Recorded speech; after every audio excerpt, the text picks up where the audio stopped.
नमस्कार, जय हिंद। मैं आपका दोस्त राम रघुवंशी स्वागत करता हूं आपके अपने YouTube channel online study with DK पर। जैसा कि साथियों आप लोगों को पता है, रीट 2025 का आज एग्ज़ाम था, यानी कि आज है 27 फरवरी। तो 27 फरवरी को पहली शिफ्ट में लेवल फर्स्ट का पेपर था और जो सेकंड शिफ्ट थी इसमें लेवल 2 का पेपर था।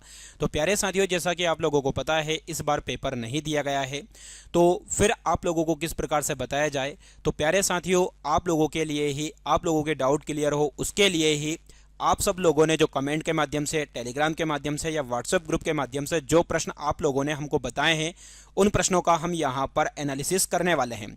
यानी कि सेकंड शिफ्ट के अंतर्गत जो सामाजिक अध्ययन के प्रश्न आए हैं, उन प्रश्नों के आंसर की मैं आप लोगों के लिए लेकर आया हूँ, ताकि आप लोग इन आंसर के साथ चेकिंग कर लें कि आपके कितने नंबर इसमें सही हो रहे हैं।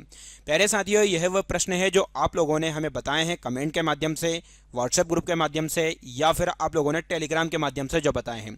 यदि आप लोगों को ये जो प्रश्न हैं आपने जो बताए हैं, इनमें से और भी यदि ज़्यादा आप लोगों को पता हो तो कमेंट बॉक्स में ज़रूर उनको डालिए, ताकि ज़्यादा से ज़्यादा लोगों को इसके बारे में पता चल जाए। तो चलिए, आप लोगों को जो आज की एग्ज़ाम में प्रश्न आए हुए हैं, सेकेंड शिफ्ट में जो प्रश्न आए हैं, उनकी हम चर्चा करते हैं। तो पहला प्रश्न आप लोगों के सामने, जो आप लोगों ने बताया हमें कि राजस्थान की ऋतु माता के नाम से किस देवी को जाना जाता है।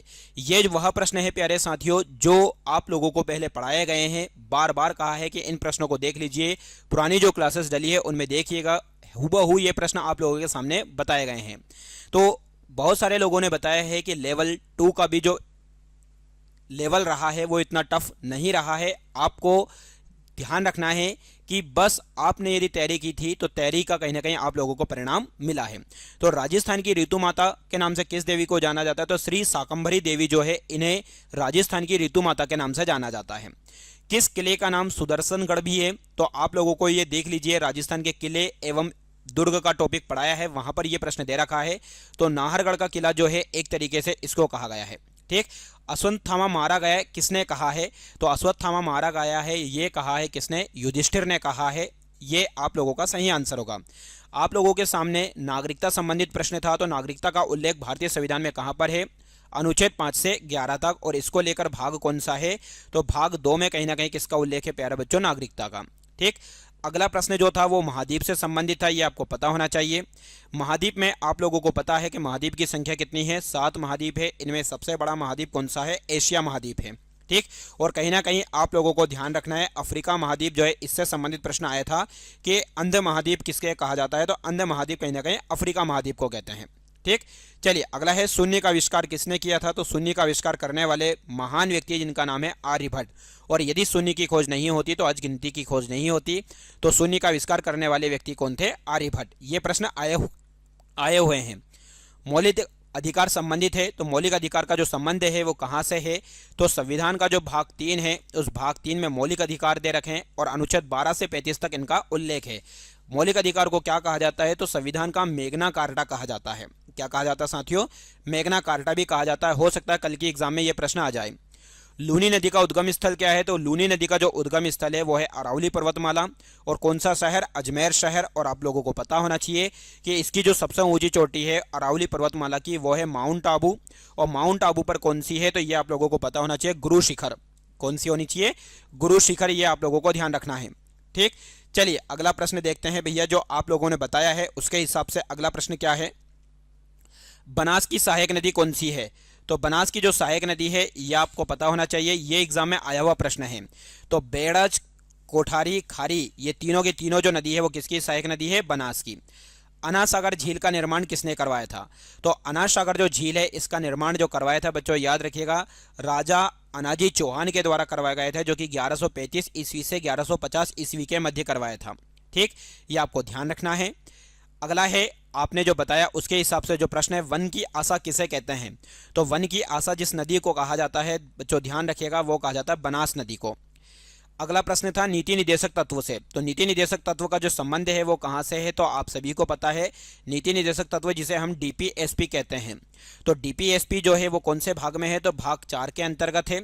और इसमें आर्टिकल 48 पूछा था, जिसमें कृषि एवं पशुपालन का जिक्र किया गया है। ठीक। चलिए, अगला है, देवर्षि में कौन सी संधि है, तो देवर्षि में आप लोगों को पता होना चाहिए, यह हिंदी का एक प्रश्न है, देव प्लस ऋषि। तो देव प्लस ऋषि में यदि संधि देखोगे तो आप लोगों को पता है यहाँ पे आ है और इधर रा है, तो इनके मिलने से, या फिर री है तो इनके मिलने से बनता है अर, और अर में जो संधि होती है वो है गुण संधि। यण संधि से संबंधित प्रश्न आया था, आपको कोई एग्जाम्पल दिया था जैसे कि इत्यादि है, प्रत्येक है, इनमें यदि संधि देखोगे तो आपको कौन सी संधि मिलेगी? यण संधि। ठीक, चलिए अगला प्रश्न है, यानी कि जो लेवल दे रखा है प्यारे साथियों बहुत ज़्यादा टफ लेवल नहीं है, बिल्कुल नॉर्मल आप लोगों के सामने पेपर आया था, ऐसा ही लेवल फर्स्ट का बिल्कुल सिंपल और साधारण सा पेपर था। मेसोपोटामिया के किस किस स्थान से हड़प्पा की मुहर मिली? तो मेसोपोटामिया जो है वो किसके समकालीन की सभ्यता है? तो ये हड़प्पा सभ्यता के समकालीन की सभ्यता है। ठीक, हड़प्पा सभ्यता, और हड़प्पा सभ्यता को ही क्या कहते हैं हम? तो इंडस वैली सिविलाइजेशन या सिंधु घाटी की सभ्यता, इसी को सिंधु घाटी की सभ्यता कहते हैं। तो सुसा, उर जैसे मेसोपोटामिया के शहरों में किसकी मुहरें मिली है? हड़प्पा सभ्यता की। कौन कौन सा? सुसा और उर शहर। ठीक, चलिए अगला प्रश्न है, कोटा की क्रांति कब हुई? तो कोटा की जो क्रांति हुई है बच्चों याद रखिएगा 15 अक्टूबर 1857। आप लोगों के सामने अलग अलग ऑप्शन, 4 ऑप्शन दिए होंगे तो उनमें से सही ऑप्शन है 15 अक्टूबर 1857। अगला प्रश्न है, बूढ़ा जौहर कहाँ है? यह प्रश्न आया हुआ था, आप लोगों को पढ़ाया हुआ है ये भी।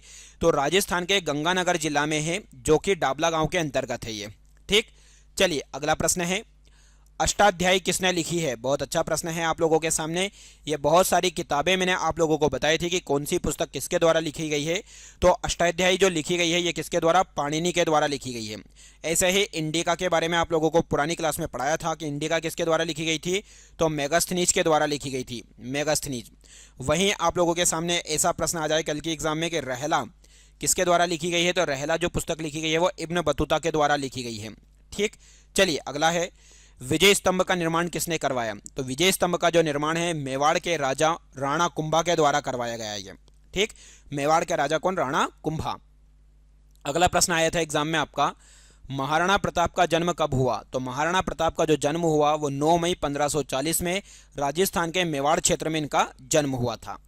महावीर स्वामी का संबंध किस वंश से था? बहुत अच्छा प्रश्न आया था। महावीर स्वामी यानी कि आप लोगों को यहाँ पर जैन धर्म से भी देखने को प्रश्न मिले हैं। ठीक, जैन धर्म से यहाँ पर एक नहीं लगभग 2-2 प्रश्न आप लोगों के सामने आए हैं। तो महावीर स्वामी का संबंध इक्ष्वाकु वंश से था, ये आप लोगों को पता है। जो जैन धर्म है इनके कौन से नंबर के तीर्थंकर थे? ये 24वें तीर्थंकर थे। ठीक, चलिए अगला प्रश्न है आपके सामने, प्रतिहार में कौन सी संधि है? तो प्रतिहार जो शब्द है प्यारे साथियों, इसमें जो संधि है वो कौन सी संधि है? व्यंजन संधि है। ठीक, अगला प्रश्न है, सर्वाधिक तरंगधैर्य किस कलर में है? तो सर्वाधिक तरंगधैर्य जो है वो है लाल रंग में। किसमें होती है? लाल रंग में, इसलिए खतरे के लिए लाल रंग का प्रयोग किया जाता है। हर्षचरित किसकी रचना है? तो हर्षचरित आपको पता होना चाहिए, ये रचना है किसकी? बाणभट्ट की। ये जो बाणभट्ट द्वारा जो लिखी गई थी ये कौन सी नदी के किनारे लिखी गई थी? तो ये सोन नदी के किनारे पर लिखी गई थी, और सोन नदी पर ही एक परियोजना बनी है जिसे बाण सागर परियोजना कहते हैं। ठीक, बाण सागर परियोजना। भूकंप से संबंधित प्रश्न आया था, आप लोगों को पता होना चाहिए। भूकंप जो है वो अलग अलग प्रकार के होते हैं। ठीक, जैसे भूकंप में आप लोगों को पता है खान से संबंधित भूकंप, जैसे खनन वगैरह करते हैं तो वहाँ से भी भूकंप उत्पन्न हो सकता है, या फिर आप लोगों ने देखा है बांध जनित भूकंप भी हो सकता है। तो भूकंप के अलग अलग प्रकार होते हैं, इनमें अलग अलग तरंग निकलती है, पी है, एस है, एल है, यानी कि प्राइमरी वेव्स, सेकेंड वेव्स और लव वेव्स, ऐसी 3 प्रकार की तरंग निकलती है। ठीक, और सबसे हानिकारक जो वेव्स होती है वो लव वेव्स होती है, सबसे हानिकारक। और सबसे पहले निकलने वाली जो तरंग होती है भूकंप में वो होती है आपकी कौन सी? प्राइमरी। अगला है भैया, एल निनो कब आती है? यानी कि एल निनो और ला निनो से संबंधित प्रश्न आप लोगों के एग्जाम में आया हुआ है, ये आपको पता होना चाहिए भैया। कौन कौन से संबंधित? एल निनो और ला निनो से। ठीक, यहाँ पर एल निनो कब आती है? तो एल निनो जो आती है वो मार्च जून में आती है, लेकिन इसका विकसित रूप या फिर इसका जो प्रभाव ज़्यादा से ज़्यादा देखने को मिलता है तो नवंबर से फरवरी तक देखने को मिलता है। अक्षांश से संबंधित प्रश्न आया था, तो अक्षांश और देशांतर आपको पता होना चाहिए, ये आपको बताया है। पृथ्वी पर जो आड़ी रेखा होती है इन्हें अक्षांश रेखा कहते हैं, और जो खड़ी रेखा होती है इन्हें देशांतर रेखा कहते हैं। ठीक, और भारत में यदि अक्षांश रेखा की यदि हम बात करें तो 82.5 डिग्री वो अक्षांश रेखा है जहां से समय का निर्धारण हुआ है साथियों।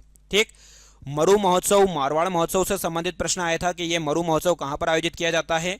तो ये मरु महोत्सव जैसलमेर में आयोजित किया जाता है। यानी कि त्यौहार से भी संबंधित प्रश्न आप लोगों को एग्जाम में देखने को मिले हैं, या आप लोगों को पिछली क्लास में पढ़ाए हैं। अगला है बाल विकास का एक बहुत अच्छा प्रश्न है आपके सामने, कि प्रयास त्रुटि का सिद्धांत के उपनाम से किसको जाना जाता है? तो प्रयास त्रुटि का जो सिद्धांत है बच्चों, वो थार्नडाइक के सिद्धांत को जाना जाता है। यानी थार्नडाइक का सिद्धांत आप लोगों को क्लास में बहुत अच्छे से पढ़ाया है और ये आ भी गया है। अचलदास खींची का संबंध किस स्थान से है? तो अचलदास खींची का संबंध राजस्थान के गागरोन से है, जो कि कहां पर पड़ता है? ये स्थान झालावाड़ में पड़ता है। अगला है मनीषा में कौन सी संधि है? तो मनीषा शब्द में यदि आप देखोगे तो यहाँ पर संधि देखने को मिलेगी कौन सी? व्यंजन संधि, जो कि कहीं ना कहीं इसका यदि विच्छेद देखोगे तो मनस प्लस ईस, इसका क्या हो जाएगा? यहाँ पर ईसा, इसका विच्छेद हो जाएगा, जो कि सा का कहीं ना कहीं रूपांतरण हो जाएगा भैया, ठीक, पर रूप हो जाएगा इसका। बहमनी साम्राज्य से संबंधित प्रश्न आया था। तो बहमनी साम्राज्य के बारे में बता दूं कि बहमनी साम्राज्य की स्थापना जो है अलाउद्दीन बहमन शाह ने की थी, जो कि कब की थी? 1347 ईस्वी में की थी।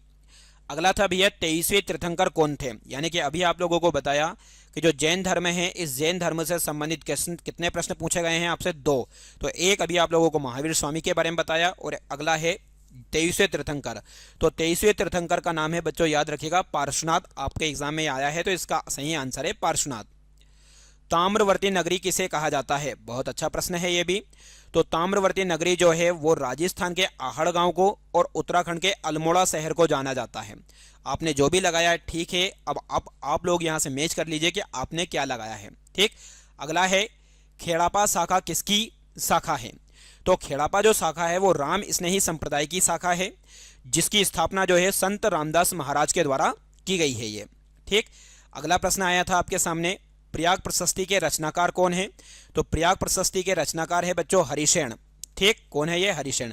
प्यारे साथियों, ये सारे वो प्रश्न लिए हैं, हमने मन से एक भी प्रश्न नहीं लिया है। जो आप लोगों ने कमेंट के माध्यम से, टेलीग्राम के माध्यम से, व्हाट्सएप ग्रुप के माध्यम से जो आपने हमको बताए हैं, तो उन्हीं प्रश्नों को आप लोगों को यहाँ पर क्लियर करवाया गया है, ठीक। हरिशेन जो कि किसके दरबारी कवि थे, ये आप लोगों को पता होना चाहिए, समुद्रगुप्त के दरबारी कवि थे ये, ठीक। तेजाजी का जन्म स्थान क्या है? तो तेजाजी का जन्म स्थान राजस्थान के नागौर जिले में है, ठीक। और नागौर जिला का स्थान कौन सा? खरनाल। अगला प्रश्न आया था बच्चों बांगर और खादर के बारे में। किसके बारे में आया था? बांगर और खादर। तो बांगर और खादर ये दोनों किसके भाग हैं? तो ये जलोढ़ मिट्टी के भाग हैं। बांगर जो है ये कौन सी मिट्टी होती है? तो बांगर जो है पुरानी मिट्टी है, और खादर जो होती है ये कैसी? नवीन जलोढ़ मिट्टी होती है। तो जिसमें ज़्यादा उपजाऊ मृदा कौन सी होती है? तो ज़्यादा जो होती है वो उपजाऊ होती है कौन सी? खादर। सागरमल गोपा किस प्रजामंडल से संबंधित है? बहुत अच्छा प्रश्न है ये भी। सागरमल गोपा को लेकर भी आप लोगों को पढ़ाया है, जो राजस्थान के प्रमुख व्यक्तित्व हैं उनकी क्लास यूट्यूब पर डली हुई है, ये आप लोगों को पढ़ाया था। तो सागरमल गोपा जो है एक स्वतंत्रता सेनानी थे, ये एक देशभक्त थे, और इनका संबंध जो है वो कौन से स्थान से था? जैसलमेर से था, ठीक। अगला प्रश्न आप लोगों के सामने है भैया, वीर सत्यसई किसके द्वारा लिखी गई रचना है? ठीक, वीर सतसई दो जो रचना है वो किसके द्वारा लिखी गई है? तो वो सूर्यमल मिश्रण के द्वारा लिखी गई है, यह आप लोगों को पता होना चाहिए, ठीक। तो अभी तक आप लोगों ने जिस तरह से हमको बताया, आप लोगों को मैंने यहाँ पर कितने प्रश्न बताए हैं भैया? 40 प्रश्न आप लोगों को यहाँ पर मैंने बता दिए हैं, ठीक। और कहीं ना कहीं आप लोगों के सामने कुछ और प्रश्न जो कमेंट के माध्यम से आप लोगों ने हमें बताए हैं, तो आपके सामने है पर्याप्त। तो पर्याप्त में पूछा गया है भैया कि कौन सा उपसर्ग है, ठीक। तो पर्याप्त में जो उपसर्ग है बच्चों वो याद रखिए परि उपसर्ग है इसमें, ठीक है। तो यहाँ पर आप लोगों ने जितने भी प्रश्न हमें बताए हैं उतने सारे प्रश्न आप लोगों को यहाँ पर बता दिए गए हैं। उम्मीद करता हूँ कि आप लोगों को यह वीडियो पसंद आएगा। यदि वीडियो पसंद आए तो वीडियो को लाइक करें, शेयर करें और ज़्यादा से ज़्यादा लोगों को इसको बताएं, ठीक। चलिए, सभी लोगों का जुड़ने के लिए बहुत बहुत धन्यवाद। जय हिंद, जय भारत।